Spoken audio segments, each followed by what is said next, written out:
everyone, and welcome to another great episode we have in store for the Whovians Classics. And today, we're going to be discussing the very first episode ever of Doctor Who, An Unearthly Child, starring the first Doctor, who I have right here. I also have my, I don't know if you guys ever seen this, I have my first Doctor lunch box or lunch pail right here. Some sandwiches. I got some bacon sandwiches in there for later. But yeah, I'm excited. We have a great guys with us today. We have Jimmy with us today. Hello. Hey. We have Lee with us today. Hi. The great legend David Aston here with us today. Hello and welcome. And we have the awesome Stephen Price with us today. Hello. We got another good buddy here, Texas Tim, here today. Howdy. Hey. And we have another great friend, Beefdad is here today. How we doing, Beef? I'm doing fabulously, and it's such a pleasure to see you all here today. Yeah, it's awesome. We've got all these guys here today. We're going to be discussing An Unearthly Child. And to start us off is going to be the great Beefhead himself with a little startup. So take it away there, Beef. Thank you very much, Michael. It's very nice of you to say. Now, let me take you back in time, if you will. We're all familiar with Beefdad, a cuddly elderly gentleman, oddly smelling of urine and mint, slightly riddled by dementia. But he's very confused, wondering who these people are in the small box in front of him, coming to him from all over the world. But let's go back in time, shall we, to the year 1963. In fact, the 23rd of November, 1963. The world is reeling from the assassination of John F. Kennedy the previous day. And there's a 15-year-old Beefdad playing on the streets of West Norwood, London, Southeast 27 on Canterbury Grove. His mother, Sylvia, shoves her head out of the front door and says, "Geoffrey, your dinner's ready, come in!" Then he comes back into the house, parks himself in front of the television of an early evening, and a strange glowing light and mysterious ethereal music pumps from the screen, the small 7-inch screen powered by steam, as things were in those days. And I will now pass you over to a historical doctor in a former past generation.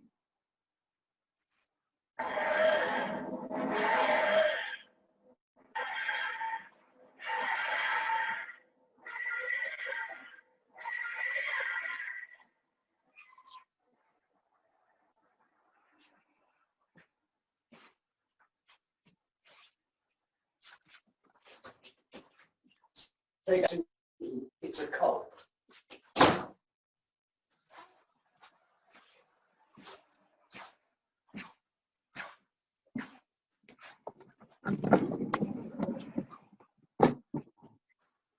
Good evening.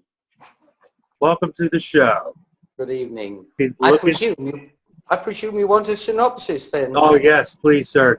Do us a synopsis. Yes. Yes, I have something written down. Right. We begin at Coal Hill School. Two school teachers, Ian Chesterton and Barbara Wright, are discussing a 15-year-old student that they are rather worried about, Susan Foreman, who seems to have knowledge outside and above the norm. They follow her home to a junkyard in Totters Lane, where they find an old police box, oddly enough. They meet her grandfather, the doctor, who is secretive and evasive. They demand to speak to Susan, whose voice they've heard coming from the phone box. Barbara opens the door and dodges in, followed by Ian and the doctor. The box is considerably bigger on the inside. Susan and the doctor eventually explain that they are not from Earth. They are from another planet which they are exiled from, and they travel in space and time. And when Ian demands that he and Barbara be allowed to leave, the Doctor, fearing that they will go to the police, publicize his existence, takes off in the TARDIS with the two unwilling passengers. Sir, I gotta say, love the outfit, my man. Looking spiffy. Love it. Love it. Thank you for joining us today. I'm not sure what to call you today. Do you have a title to yourself? Yeah, Beefdad. All right, Beefdad it is. Okay, Beefdad. The little cosplay of the first Doctor, looking great. You got us guys over here all excited now for you. And thank you for the synopsis, my man. Hello, Andre. Andre has just popped in. How you doing, Andre? Hi. What a pity. Oh, and Beef Dad, by the way, fantastic costume. And he almost threw the man credit himself. Well, all he has is a plastic version here, but anyway. We'll get to you in a second there, Andre. I'm going to go down the line here, get everybody's thoughts on on an unearthly child. We're going to start this one off with Jimmy. What was your take on this episode? I've seen it many times now. I like the episode. I like that it's black and white. Of course, they had no choice back then. But it reminds me of old Twilight Zone. The old Twilight Zone episodes, which ran from, I think, 57 to 64, the original. And a little sense of mystery. The black and white actually adds to the atmosphere. You try watching it with new eyes. It's interesting that you have two school teachers who decide to stalk their student. But I like the acting of all the main characters. Susan, Ian, Barbara, the Doctor. I like what they were able to do with what they had at that time. I think there was a lot of handheld camera, if I remember, moving cameras, and the mystery of this mysterious man in a junkyard. And this is the episode where it all began, and it's a very good episode. I really enjoy it. Awesome, bro. What did Lee think of this episode? Well, I've seen it many times, and for me, this is where the legend really begins. Not with what Moffat's trying to do. That's going to be my only Moffat bash today. But yeah, it's good storytelling, brilliant acting, and so the black and white does give it something spectacular. You know, it makes it more watchable. I'm very surprised that they did say it was sort of a children's program, though, because you get a caveman smashing another caveman's head in with a great big rock. Even the Doctor picked up a rock. Was he going to do the caveman in laid on the floor? I mean, was that for kids? I don't really know, but good drama, and I can't fault this story at all. Brilliant. Yeah, true. Stephen Price, what have you say on this episode, Stephen Price? Great episode, the introduction to the first Doctor. What can I say about it? Seen it loads and loads of times. That's all I can say about it. It's brilliant. Thank you, sir. Texas Tim. Oh, what's interesting about this is it's actually two stories. Well, I mean, looking at it historically, because you have the first episode, which tells the story of the characters that they're introducing. And then you have the second story, where it's all an adventure with the cavemen. And so what you have here, though, is the Doctor is not really a good guy yet in this you know, the beginning. The main characters are actually the Ian and Barbara. They're trying to find out the mystery behind this young girl, and then they get, you know, whisked away to the caveman times, and they have to deal with it. And at this point, they don't trust the Doctor at all because he stole them away, and they don't know who to trust. I mean, their only go-between is Susan, and you get that throughout the course of the episode too, because this isn't a happy little Doctor and companion thing yet. It's an adventure that's beginning, and it takes them a few episodes. I don't think it's until probably at the end of The Edge of Destruction that they finally become kind of a team. Throughout this one and the next serial, the Daleks, they're still at odds with each other the whole time. They don't really trust this man. They don't understand him. So it's very interesting, very good. The actors, the lead actors, are all very good in this. They're all very good in this. They're all written well too. So yeah, this is just a great historic beginning to a long show. All right, thank you, bro. All right, let's see what Beefhead has to say on this episode. Well, it's the first episode, and I think we've all seen it many times, and if there is anyone watching who haven't seen it, please do go back and watch it, because it's a pure joy, I think, to go back and watch this again, no matter how many times you may have seen it. It truly is. Like Tim said, you've got two stories interwoven in one. The first one is this, setting the scene, establishing the characters, and it is exceedingly well done. And what's even better is watching it in reverse now, watching it back now, is that they, bear in mind, this is 1963, that this is when it goes out. And they say about Susan that she has she's got advanced knowledge, but the simple knowledge that you would expect a teenager of that age to have at the time doesn't have. So when she's asked a question about currency, she goes, are we not working on decimalized currency? And decimalized currency didn't come out in the UK until 1970, 7 years after the episode was aired. So it proves itself, and it does stand the test of time in that respect from little points of view. And then you go into the prehistoric era. So it's part of the remit that the series was put on was the historical aspect, the educational point of view. And it works on archetypes as well. You've got a Doctor that you don't know, you don't understand, and he's not even called Doctor Who, as he never has been. But it's sort of like they say Dr. Foreman. He goes, what? Doctor Who? We've got the emergence of John Smith, which becomes a pseudonym in later years because Susan's listening to the radio, and when she speaks to Ian about it, it's a case of John Smith and the Common Men. So we've got that. We're building up mythology there, really. Just going back from where we stand now, sort of over 50 years later, and going back and watching this, it's pure, unadulterated joy, and it's well crafted, it's well written.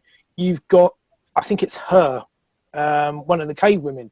She's very much in the classic type, a sort of Lady Macbeth type character. She's there whispering in Tsar's ear and everyone else's ear, saying, if you have fire, you will be the one who has power. It's quite strange, really, if you look at the series now. It's a lot, and the arguments of sexism or feminism, as Dave will probably tell you, it's the women that are the controlling factor. They really stir the pot up, and it is. I just love going back and watching this every few months. It's fantastic to watch. What more can I say? I've got so much love for this. Beautiful analogy there, bro. I totally agree. Well, let's hear from the host of the Doctor Who radio show on YouTube, the superstar David Aston.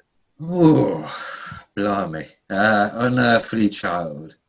Well, they've attempted this sort of story several times in the next 50 years.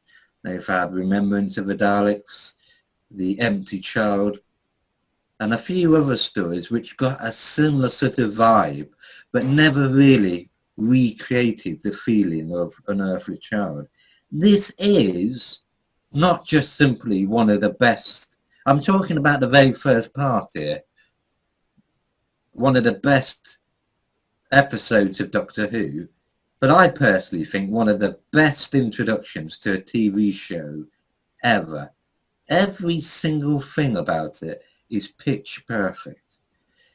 And Junior Keep pointed out that It's the women stirring the pot. Well, the theme tune done by a woman, you know, Belia Derbyshire, the producer, Verity Lambert, the director of the first episode was Hussein, all basically working against a stuffy post-World War II, still sort of thinking in the 50s terms, BBC, which was a man's world.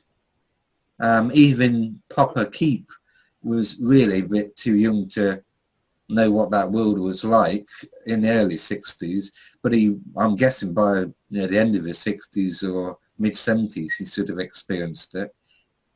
But everything about it is brilliant. Every single element is so full of energy and confidence that if you watch it now, just that first episode, the introduction, which they tried to copy in Day of the Doctor, and they didn't really achieve it. It was so lackluster. With Unearthly Child, you have the police officer coming into Totter's Lane. It's a really long sort of introduction, but it sets up the whole thing perfectly. In Day of the Doctor, it's so brief. It's kind of puny, really. And William Hartnell's Doctor is tantalising. He's scary. Makes perfect sense.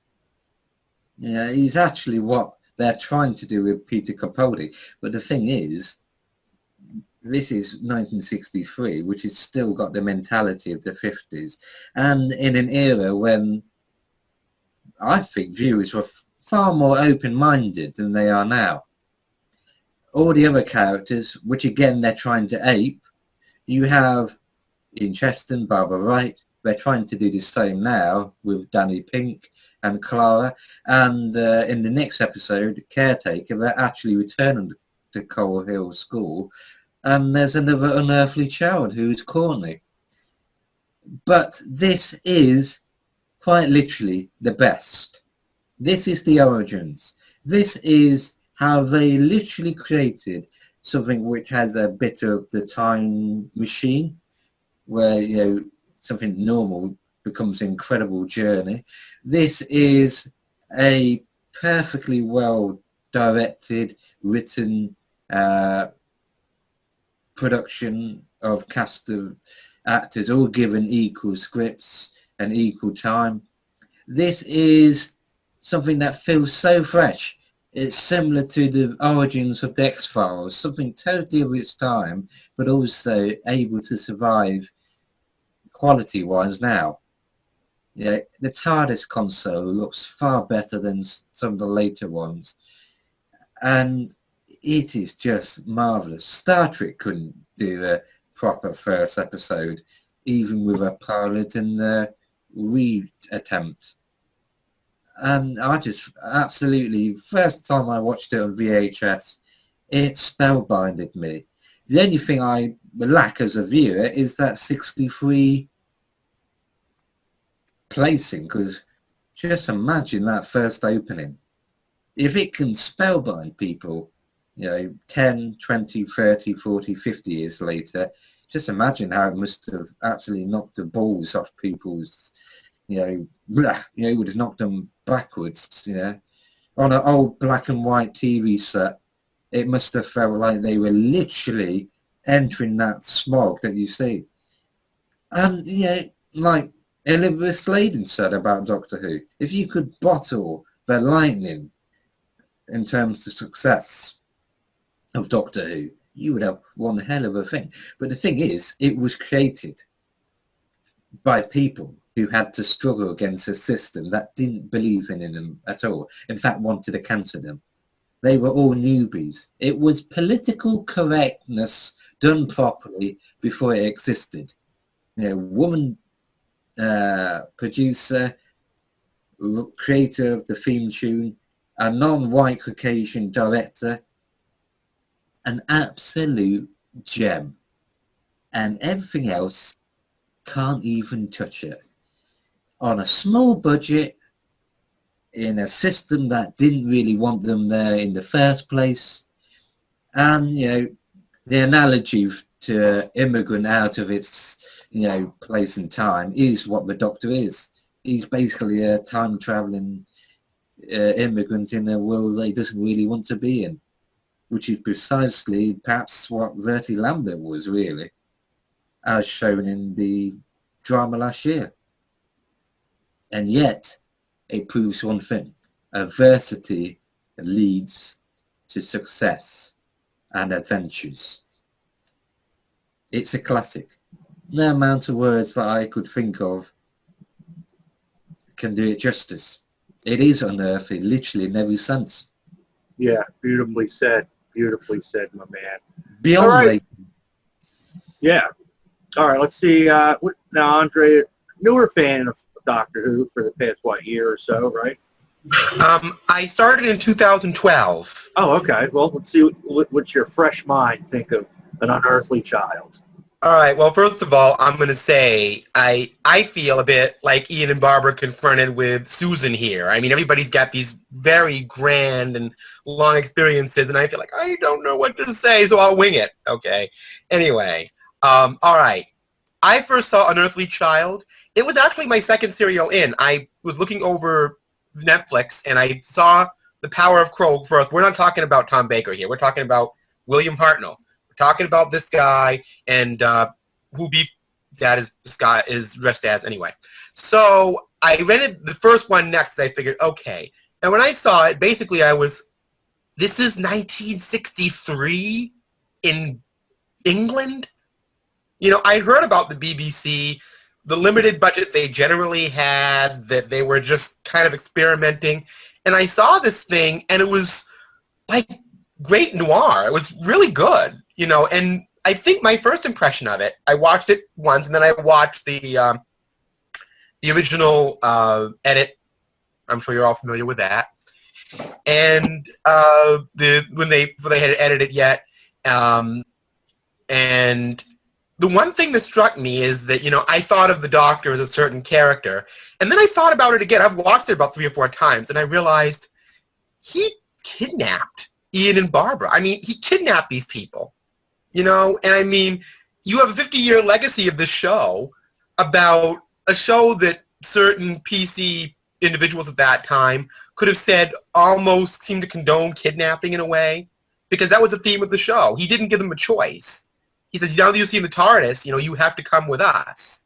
But these are teachers, and they're looking at it from the point of view that, like as you said, I don't know this person. I don't know if he is a person. I don't know what I'm dealing with.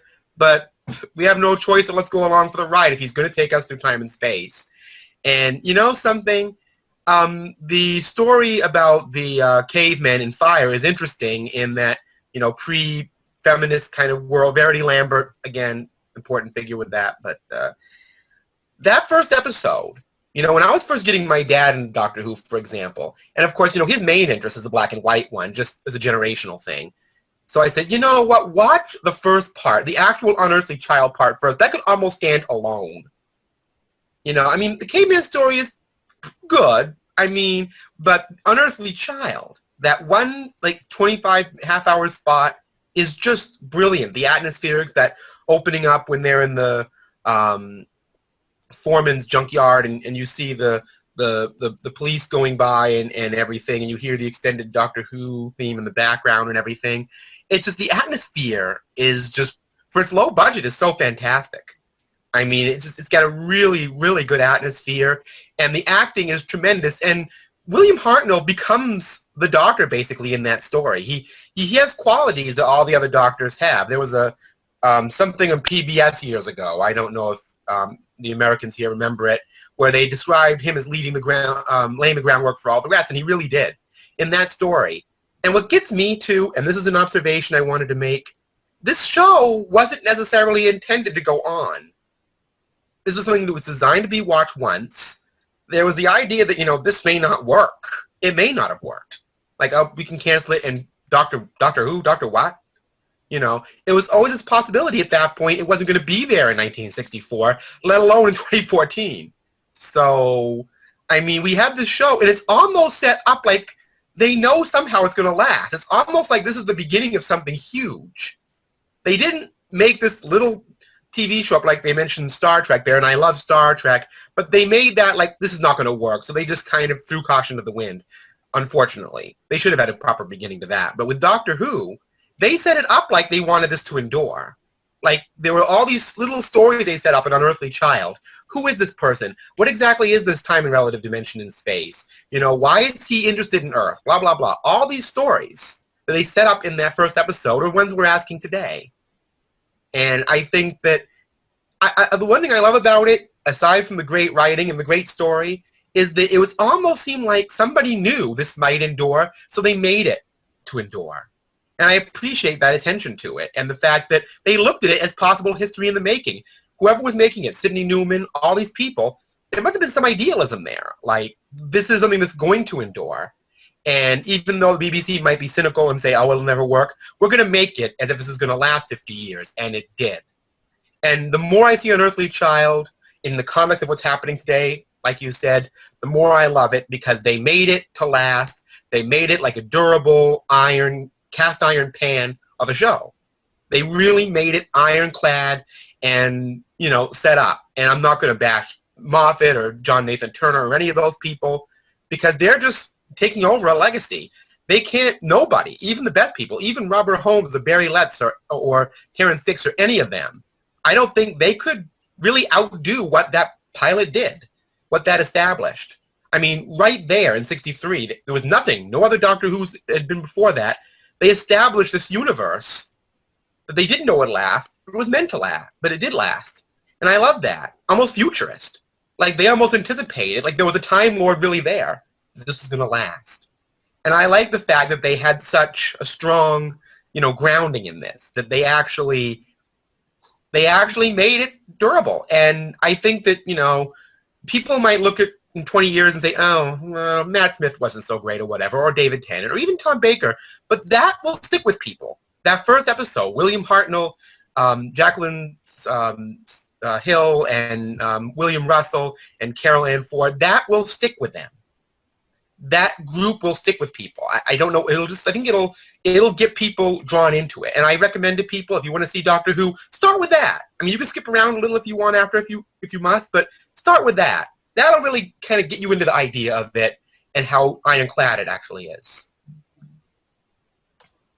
Beautiful, man. I completely agree. I would definitely recommend, if you haven't seen it, watch it, because it is a fantastic beginning to a legacy that we're watching today, which is cool. But this now I want to go back. I want Beefdad to really take us back to, if he can remember, you know, sitting there and watching the first episode. Like, I want to know what you thought, like, when your first viewing, like what you were thinking of the Doctor. And feelings as well. Feelings, Pop. Feelings. I want some, if a tear comes out, that's fine. But take us back. But put us in perspective for where it was in the time as well. What other things were on television, and put it in perspective so you can actually see how groundbreaking it was, I think. Lay it out, Beefdad. Go, Pops. Make me proud. Saturday in England at the time was mostly sport in the afternoon and light entertainment stuff, froth in the evening. The problem was that they were also doing froth over on the independent television, and between the news and the evening stuff, BBC were losing viewers, which is why they wanted something that would keep people watching.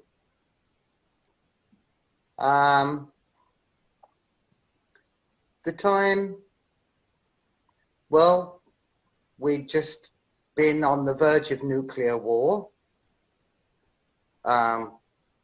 Not so many years before that, with the problems with Cuba and the Cuban crisis.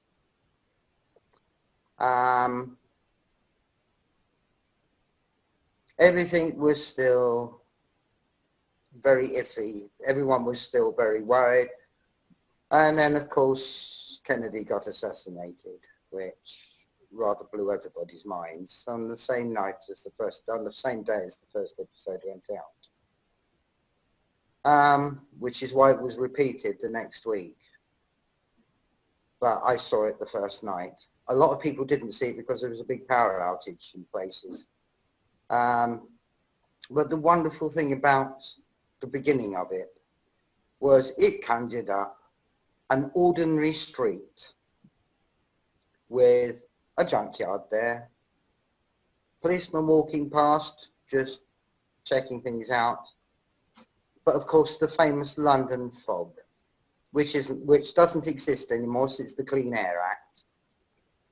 The wonderful thing about the fog is it would echo. You would hear footsteps. They would echo, but you couldn't hear which direction they were coming from because of the fog. And it's the perfect setup. The fog is the perfect setup for mystery, any kind of mystery. And that's why you got that at the beginning, and then it goes to Coal Hill School. Now you've got Ian, the guy playing Ian Chesterton. I've got to take this out. The guy playing Ian Chesterton, he was really, really well known. He had just finished doing a series called Ivanhoe, in which he played the hero excellently. Well, let's have a look. I need my things. Barbara, the girl playing Barbara, whose name I can never remember off the top of my head, she was a very well-known stage actress. So that was one of the reasons why Verity Lambert was so glad to get her to do it, because they were friends anyway. And the marvelous thing about it is they're perfect companions, because you've got Ian, who is a reactor to situations.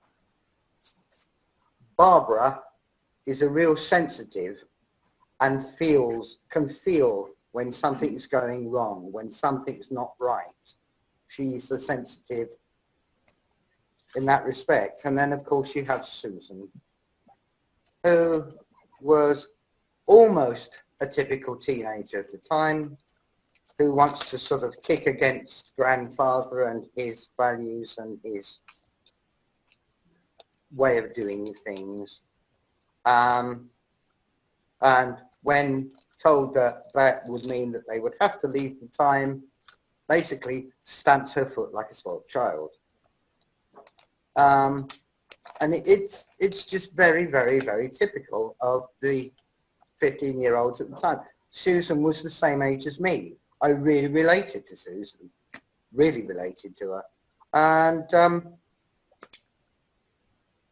it blew everybody's mind. Nobody knew exactly what to expect. But we sat and we watched it. I watched it with my entire family. That's what I wanted to ask you. I wanted to ask what my nan and my granddad's thoughts were if they watched it with you. I'm just coming to that. Right, sorry. Yeah, my brother was quite small at the time. He was only about 10, but he loved it. But then his interest fell off later when he discovered things like football and motorbikes. My sister, well, she was more interested in boys at that time than she was in Doctor Who. Thought it was a bit of foolishness.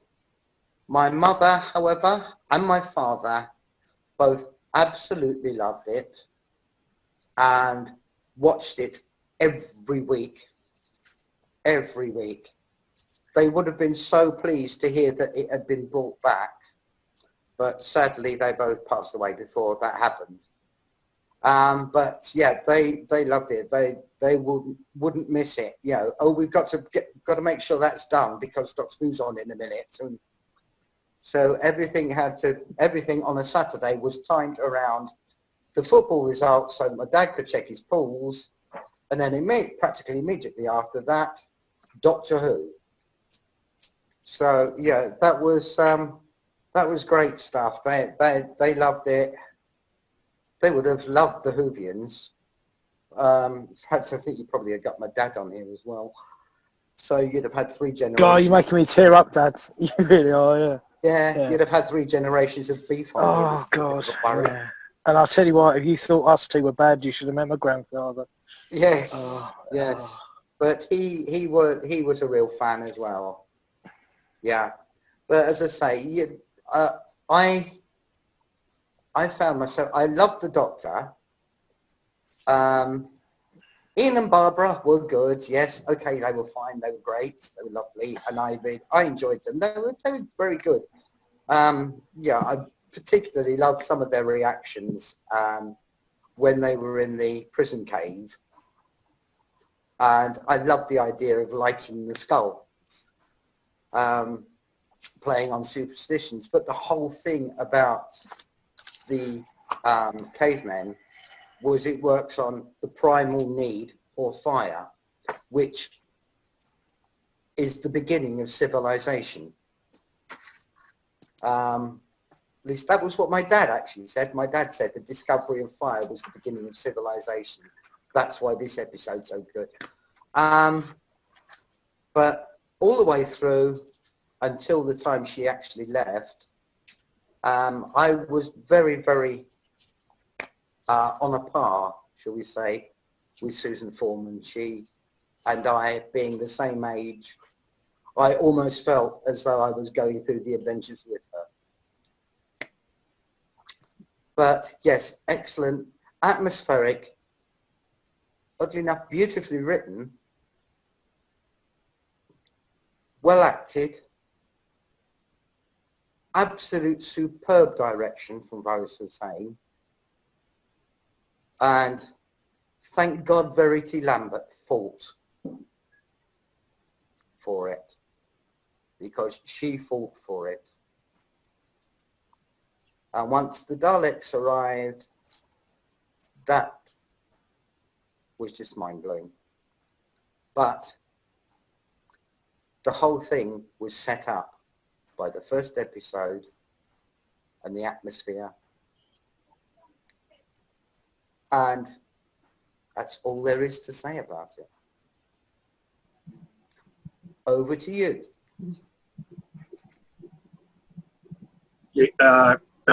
Well, that was very emotional for even me. Yeah, for me as well, man. You know, you know what I would give, I guess, great granddad Beef a shout out there. Thank you very much, man. And great grandma Beef a shout out. I mean, that's awesome. And you know what? I love that. You know, you're a little kid, and you know your parents enjoyed the, you know, watching this show, you know, with you weekly, like, and get together as a family, because that, you know, that's what I like to do, you know, myself, you know, here. And you know, my mom was like really getting into, you know, watching Doctor Who with David Tennant and all before she died. And it's a shame because, you know, the last episode she got to see was Love and Monsters, you know, when that was aired, which she liked because she was the ELO fan. But, you know, the cool thing is with this show, it's a cool show, even, you know, classic to now. It's a really cool show to watch with your family. It really is. It works.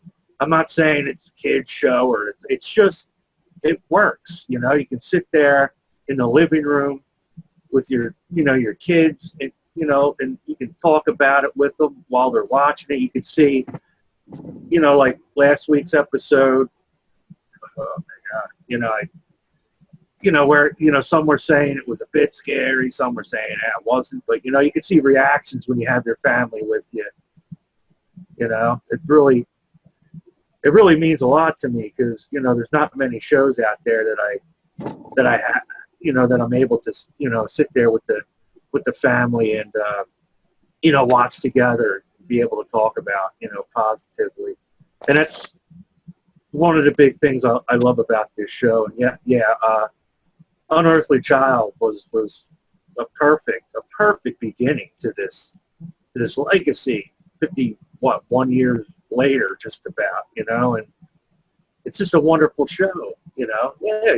I mean, you'll get a couple hit or miss episodes, you know, but you know, as we're all Whovians here, I mean, for the most, we just love the whole, you know, Doctor Who in a whole, you know, all the different characters and all the elements, and look where it came from, you know, an unearthly child, you know.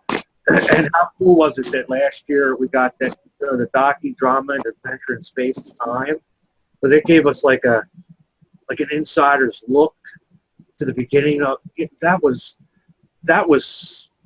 so awesome. That was so awesome. I love watching that. I've seen it a couple times since, and I absolutely love. I love the, you know, the behind the scenes, you know, stuff on the beginning of the show. But that's how powerful it is. You know, some of us get emotional about it. That's so cool, and I'm glad we have, you know, Beefdad here. That, geez, man, 15-year-old kid watched it, you know, on a debut. I love hearing that. I always wanted to hear somebody's story, you know, for years. I always wanted to, you know, talk to somebody that originally saw it, what they thought, and how wonderful it was for you to be able to sit there with your family. Like, that's so touching, and I love it, man. I love how your mom and dad were into it, and I guess they made it like a family, you know, a family thing. And,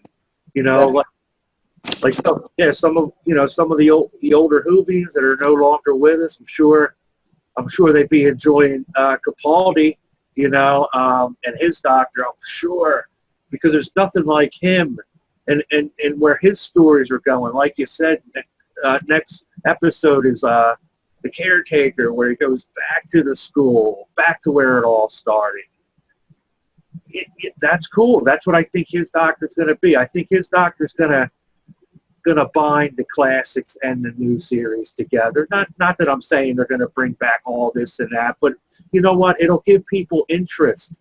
When somebody fresh, a new fan's going to watch next week's episode, they might want to go back and go check out An Unearthly Child, because maybe they never seen it before. Maybe there's a little something in there. Will we see Ian? You know, he's still around. You know, it would be a shame if we didn't, just for a second.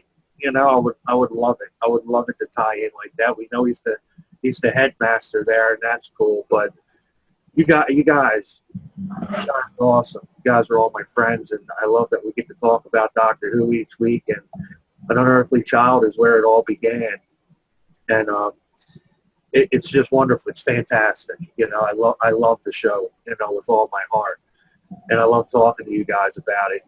Even when we're off air, you know, we're talking about Doctor Who, you know, and to me, it's great, because You too, you know what? Yeah, it's like we could be going out there doing a lot worse things. You know, people poke at you saying, "Oh, you spend too much time on a computer," but I don't see it that way. I made good friendships with you know, all you guys and some other people, and we're all from different parts of the world, and that really means a lot to me. You know, it's really cool. And you know, Beefdad, again, thanks. You know, thanks for that. You know, that was excellent. You look great in your outfit. I love that you got. Thanks. Yeah, no, thank you, Dave, because I don't think I've ever asked you about that, and that's obviously sort of, for me personally, it's a little bit of family history that I've not ever asked about or been privy to. So that, for me, that's a very big thing for me. Yeah. I mean, you got me choked up. I'm like blank. Yeah. Because I'm really. Yeah, no, it's very emotional for me. And emotional for me. Yeah. I was really feeling your story, and thank you for sharing that with us. And I don't know if this is the right kind. I wouldn't even rate this episode. It's just 10 out of 10, mate. Look, for me, it's 10 out of 10. That's all I can say, mate. Yeah, if anybody's going to give it lower than a 10 out of 10, I mean, feel free to speak. I don't know. It's the introduction of what we have today, you know? Well, I would just point out, not as a rating, but it's interesting, too, the history behind this episode. It wasn't even the first one they wanted to go with. They wanted to go with something that eventually became Planet of Giants to open the show with. Yeah. And it was just because of all the struggles you see in the docudrama that they had to go through just to get the damn thing made, that they ended up going with this script first. So, I mean, always the pilot episode was going to be the same, but they weren't going to initially go with the caveman story, I don't think. So it's amazing that it got made. It's amazing that it holds up 50 years later and it looks as good as it does today. Yeah. It does. Excellent. Like just, again, thank you guys. You guys have if anybody has anything else to say, like this, Well, before you sign off, Mike, when you sign off, could we leave the closing address to Beefdad, because he'd like to give a rendering of a speech, which would be quite nice to. Oh yeah, yeah, of course. That's if everyone said everything that they've got to say. Of course. Just want to before I'm going to pass it on to Beefdad for the final thought, but I want to thank you guys for joining us. It was great to hear all your thoughts on An Unearthly Child. If you were unable to join us, leave some comments, down in the comments section. Let us know, what you thought about An Unearthly Child as it comes. But again, thank you guys for joining us here. You guys are awesome, and it's great to be a Whovian. It's great to be a Whovian. And there you go, Beefdad. It's all you. I'm going to finish with the Doctor's farewell to Susan when she finally leaves the TARDIS for the last time.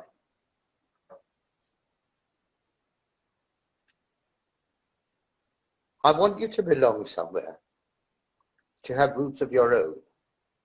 With David, you'll be able to find those roots. Live normally like any woman should do.